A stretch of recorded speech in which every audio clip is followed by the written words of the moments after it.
This vid's about how the bullies of my ex-employees fired me. I was bullied in my store for most of the time I was there, for the 10 years. They were aware of my anxiety and depression. They knew about my other health issues, but they did nothing to help me. Numerous times I went there into the office for help, but according to their record, there's no evidence of that. That's my mistake for not recording evidence myself, writing down the dates and stuff. But at the end of the day, they say it never happened when it did. I was bullied there for a very long time. And this video is not about naming a person or company. It's about awareness for bullying and how it affects everyday life.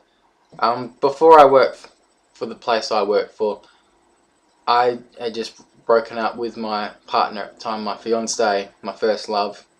I was crushed. I was an emotional wreck.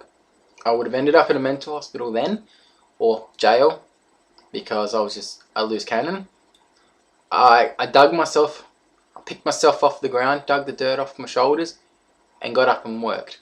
I knew I had to get a job, and it saved my life. Until now. I liked the fact that I could go into a store and the last few years know that I was making a difference, knew that I was doing the job of 2-3 people. See, that store that I was working for expects that now. They expect you to do the job of 2-3 people. They push you to the limit and they push and push and push. There's no satisfaction. And it's this abuse that I'm afraid it's going to keep continuing after I've left the store. Now, my advice to anyone out there that's getting bullied in the workplace, make sure you record all your notes. Like, make sure every time you have a meeting with a boss or anyone, you record it down and you write it down, because later on in life you might need that piece of paper to say this is the times, you know. I had an incident with a Nightfield boss that bullied me. I'm not going to go into really big details, but this person made my life a living hell, kept pushing me, making racist remarks, derogatory remarks. He was disgusting. It got to a night when I had to finish at 11. My shift was 8 to 11. I did what I had to. That wasn't good enough.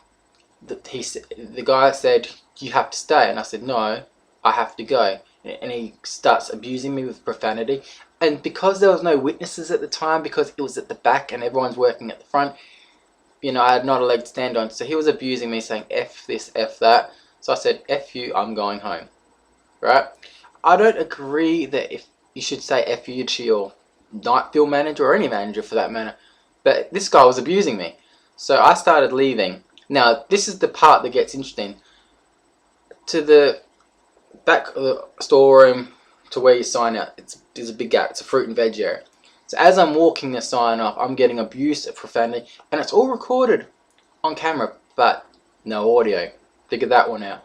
So as I'm going to sign off, he and another male blocks the door so I can't leave the sign-in room. And that's very intimidating, and it scared me. And the fact that I couldn't leave, they said, and you know what, it's funny because there's no witnesses that saw that. They didn't hear the commotion or that. That's because everybody was working. Of course there's not going to be a witness. The only witness is his mate. So he messaged me that night saying, if you don't say anything to the boss, I won't say anything. I'm like, I should report this because it's abuse, but I didn't. The next day I get an call from the office. You left, you told your boss to F off, and I'm like, you didn't hear the part about him locking me in the storeroom, him abusing profanity? It's all on cameras. They did nothing about it. So I got the written warning. Right? And I kept getting abuse and abuse and abuse. I kept reporting it to the store manager and gross manager. Nothing was done. This is why I say record everything you do. Then the guy left, which is good. And I didn't see him for a long time. He then comes back one night, and then right in front of the whole Nightfield team, he goes, well, you probably don't know me, I'm da-da-da-da-da, and this guy Andre, he doesn't like me. But he straight away made sure that to make me feel bad in front of everyone in that night. And everyone's like, he's got it in for you. Yeah, but nothing was done about it. So it was only for one night. He came back, then he left.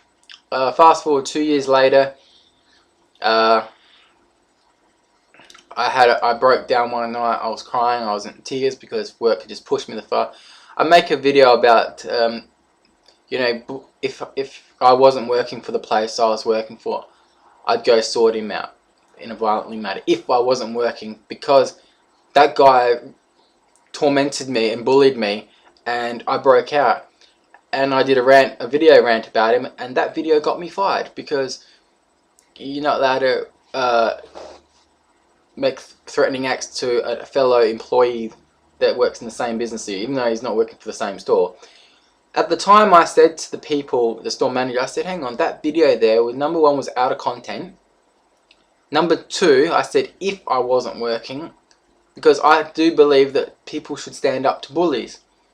And I reported this person so many times, and the store manager at the end of the day says, you never said anything about this, all your health problems. Why is it coming out now? And when I did, and to be called a liar to my face, it's not right. And when they fired me, a few weeks later, I got a note saying that I wasn't fired. Apparently I resigned. And that's basically them saying, trying to cover up their own asses. They didn't fire me, I resigned. Now, I don't like being bullied all my life. It's gotten to the fact that right now, as I sit here and let you all watch this vid, I'm a broken man because of what they did to me. Bullying is not right, and I know it's going to get worse in that workplace, and there's nothing I can do about it. So this is the advice I give to all of yous out there. Make sure if you have any incidences at work, you write the time and date. Make sure you write the exact time and date, because like I said, maybe this security footage might back you up on this.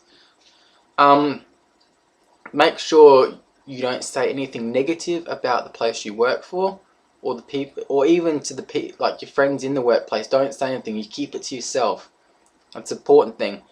If you have a problem with a manager of any sort, go to your union, because they will help you. The union will help you. Because sometimes, like I said, the problem is the store manager, nightclub manager, grocery manager. If you have a problem with your acting manager, please go to the union, because at the end of the day, those managers are only there to save their own butts. They're not there to save yours. They promote the everyone must feel safe in the workplace, but when you don't feel safe by them, where do you go? So I suggest go to your union. If you have a meeting with any of your managers, make sure you have a union member there, please. I'm strongly suggesting this because right now my life's changed because of mental abuse. And I'm telling you this because right now it's very hard to get out of bed now. Before work, I was going down a dark place very quickly. Now that I'm overworked and fired or resigned in their books, my health is worse than where I was before I started. And I am worried about my health because I have no motivation to do anything anymore. My anxiety and depression's through the roof. I've taken medication. I'm seeing a psychologist. It's not helping at all. And I've become weaker in my mind. I've become weaker in my body. I can't lift things. I've just haven't got the will to live. And this is not like a suicidal video. I'm not doing that, to clear that up. But it's very hard to see people around you succeeding when you're the one that was like, my partner's succeeding now better than me. Her sister's succeeding better than me. And I always wanted to be the one that succeeds in life and be better than everyone else. That was my motivation.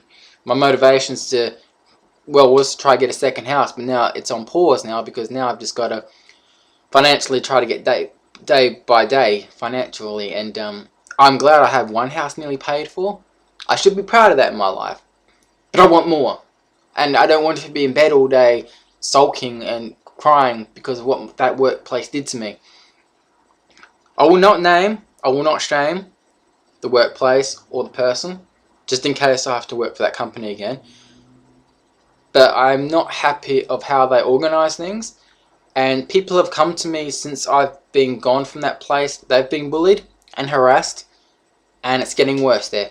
And I've talked to people from all different departments in that store, and they all say the same thing.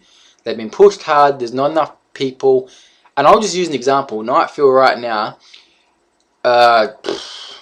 they need at least 3-4 people to be able to get the job done properly, safe, without people hurting themselves. Because I was literally hurting myself every night for that store. Aches and pains, bruises. I mean, they will heal and stuff in time, but mentally in here, I was going downhill. If I wasn't fired or, in their book, resigned, I only had 3-4 weeks left. And then I would have been in a mental institution. My brain is totally gone right now. I have no love and compassion for anything. Apart from, obviously, my family and friends, but the will to live is hard. You know, look at an example. I'll give you one example. Robin Williams, the most funniest man in the world. He committed suicide. He was loved by millions. Had enough money, but he knew that his health was going. And he didn't want to be a burden to everybody. And that's why he did what he did. I'm in the same boat, but I've just got a little bit extra to give, I feel. I feel like I have to keep going to fight for people that need to be fought for. I'm still the union delegate, and I'll keep fighting until the day I die. But I'm always there for my friends. I'm always there helping out. Even if I don't like someone, I still try to talk to them. But what we need in this world is stop bullying. We all need to make a stand. We all need to stand up to these bullies. Not in a violent manner. That's what got me fired. In one way, for making a threatening vid about my bully. But at the end of the day, these bullies, karma will get them back. And whether it's a store manager that lies to your face, or a grocery manager, or a nightclub manager, those people are not your friends. Your friends are the ones that are there for you 24/7. They will not stab you in the back. That if you write them on Facebook, they will reply back. I'm making this vid because bullying is not on. And because of my anxiety and depression, I may have to go that disability way, you know, disability pension. And I really don't want to do that because I still feel like I've still got 2 arms and 2 legs, and I'm going to keep fighting. This is a setback for me.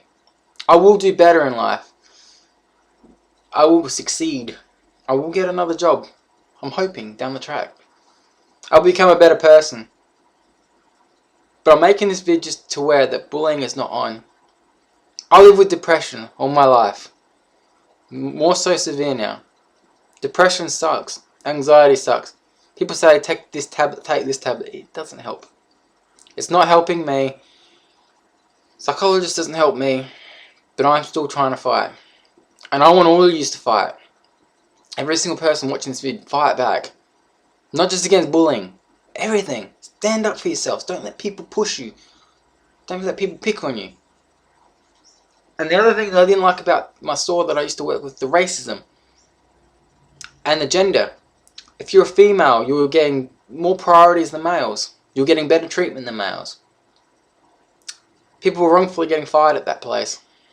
And I want to say this video now. Whether you're a friend of mine, male or female, and you need someone to talk to, I'll be here for you.